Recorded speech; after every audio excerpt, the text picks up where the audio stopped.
Muito bom dia, meus amados irmãos, que a graça do nosso Senhor Jesus Cristo repouse sobre sua vida nesse dia do Senhor, dia onde nós separamos para cultuá-lo, para adorá-lo com todos os nossos afazeres, ainda que nos nossos lares, ainda que você esteja no seu lar, na sua casa, ou fazendo qualquer outra atividade, não podemos nos esquecer que este é o dia do Senhor. Quero trazer uma palavra de Deus ao teu coração, então nesse dia quero continuar meditando com você dentro do Salmo de número 15, do qual no versículo de número 2. Salmo de número 15, versículo 1 e 2 nos diz o seguinte: Quem, Senhor, habitará no teu tabernáculo? Quem há de morar no teu santo monte? O que vive com integridade, pratica a justiça e de coração fala a verdade.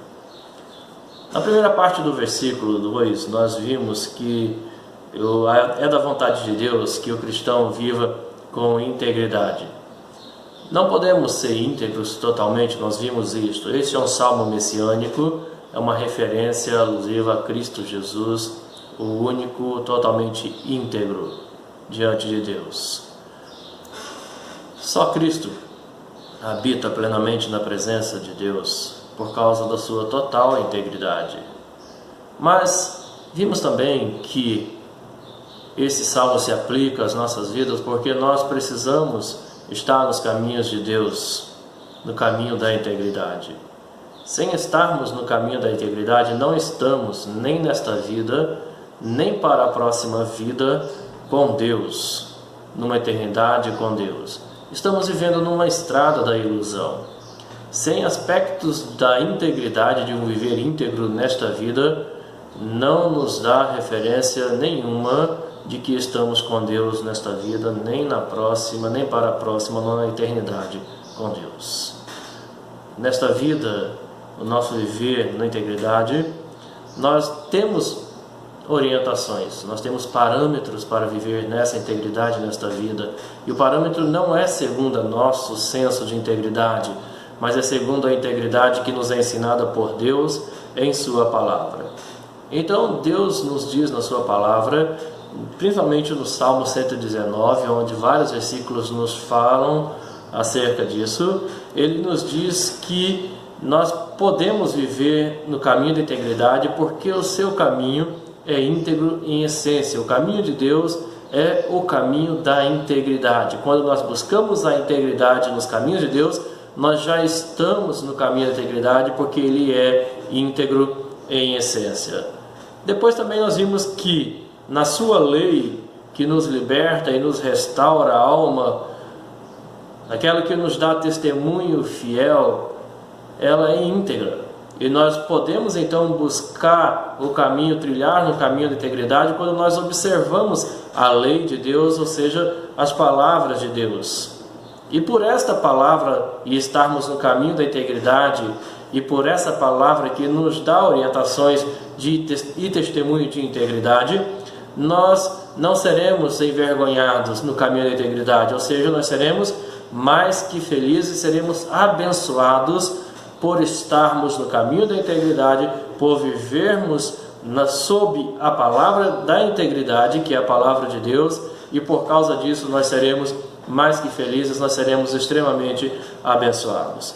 Mas um viver de integridade não é esse apenas a vontade de Deus. É da vontade de Deus também que nós vivamos ou trilhamos outros caminhos. Ou seja, e o versículo que nós lemos é o caminho da justiça, o que vive na integridade e pratica a justiça. O que é a justiça? O que você pensa quando nós falamos em justiça? Nos vem à nossa cabeça a prática de justiça, práticas por meio de juízes, advogados, promotores, tribunais, audiências da nossa Constituição que nos diz o que temos que fazer. Mas será que a prática de justiça se limita apenas à lei ou às formalidades da lei ou aos tribunais ou a essas esferas do qual eu já falei? A resposta é não. A prática de justiça está envolvida no nosso dia a dia, com a nossa realidade. Independente de lugar, de onde nós estivermos, vamos ser chamados à prática de justiça.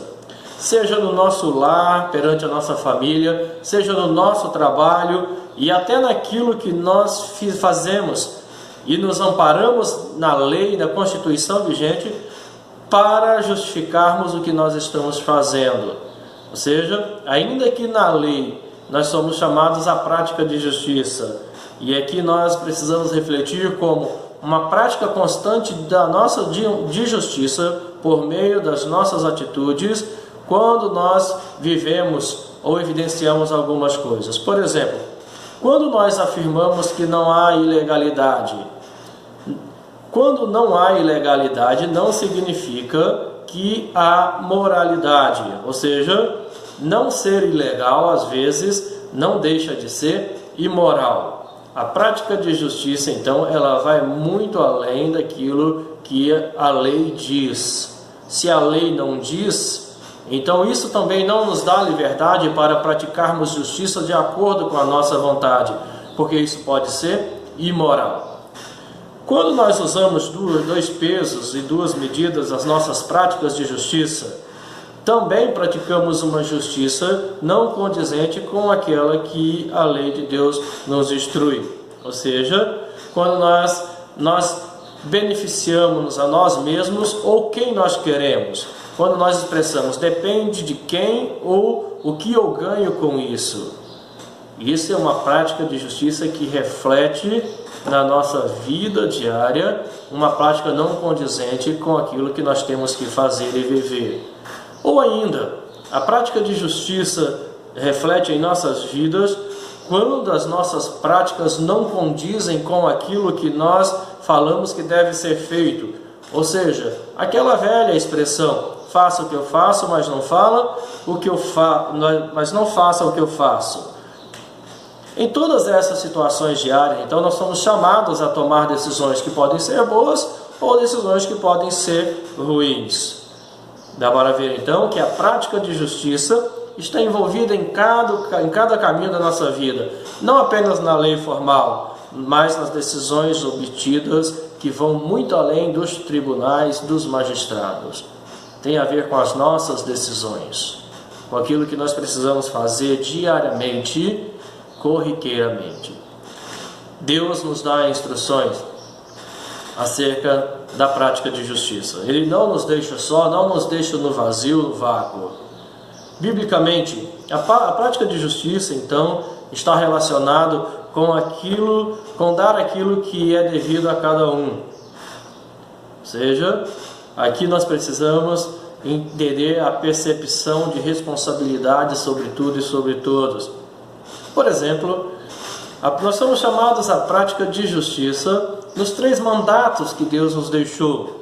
Biblicamente, Deus nos deixou responsabilidades, decisões a serem tomadas dentro dos 3 mandatos, que é o cultural, o social e o espiritual. Deus nos deu diretrizes, nos deu orientações sobre como proceder dentro da nossa prática de justiça, diante daquilo que Ele criou, diante daquilo que Ele normatizou e nos deixou.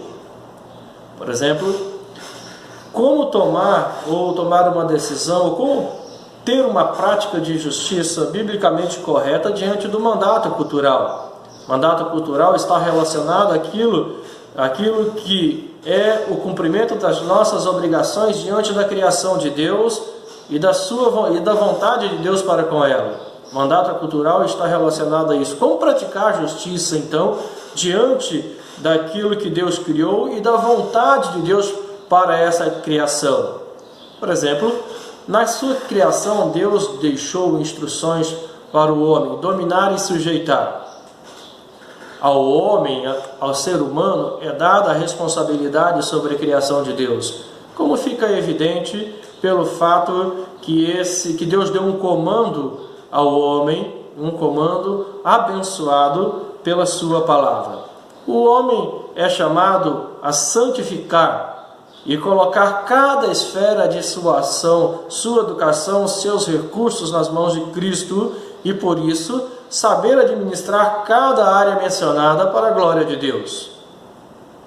Dentro da área cultural, o homem foi chamado a dominar e a sujeitar. Mas como o senso de justiça ou a prática de justiça tem deturpado a vontade de Deus para a nossa forma de viver dentro desses aspectos?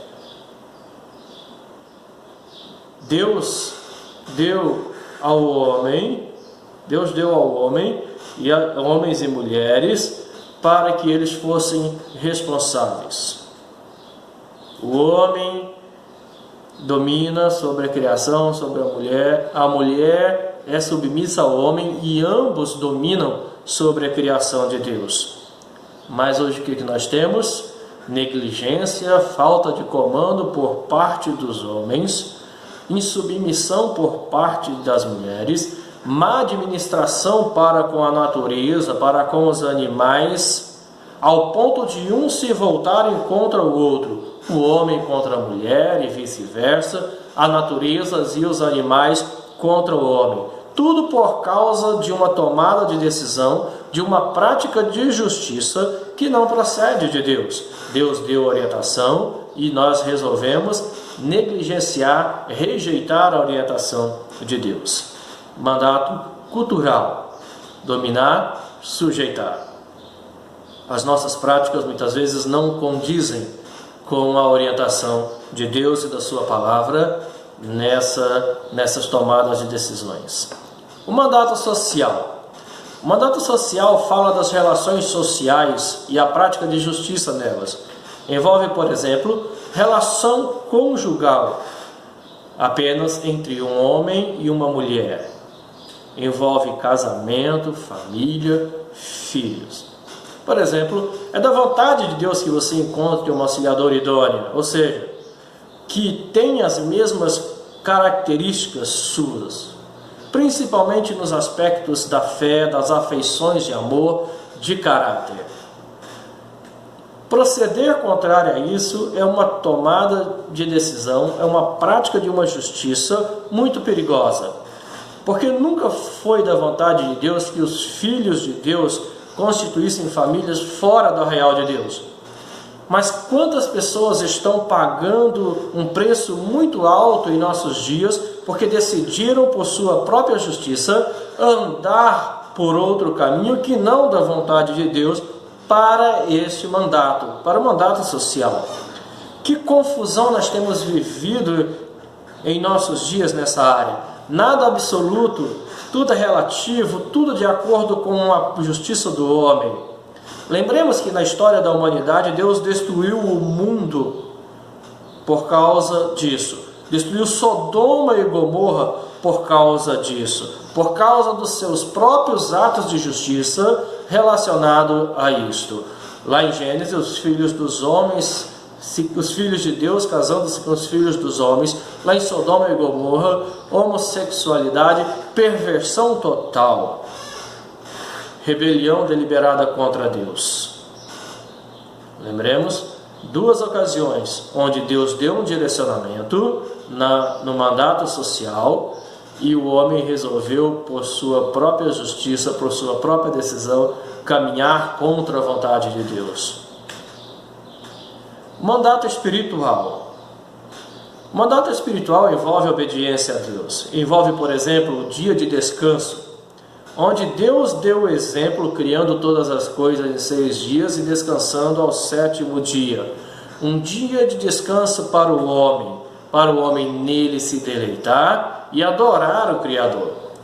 Como temos, com a nossa prática de justiça própria, quebrado a vontade de Deus em relação a isto? Porque, biblicamente, o sábado foi feito por causa do homem, e não o homem por causa do sábado. Mas muitos estão escravizados por causa do dia de descanso. Ao fazer dele um ato essencial, uma normativa para a salvação. Ou como muitos estão subjugando e banalizando esse dia de descanso, como se ele não tivesse nenhuma implicação espiritual, como se não houvesse uma vontade divina para ele, como se o homem pudesse fazer desse dia o que bem lhe parecer.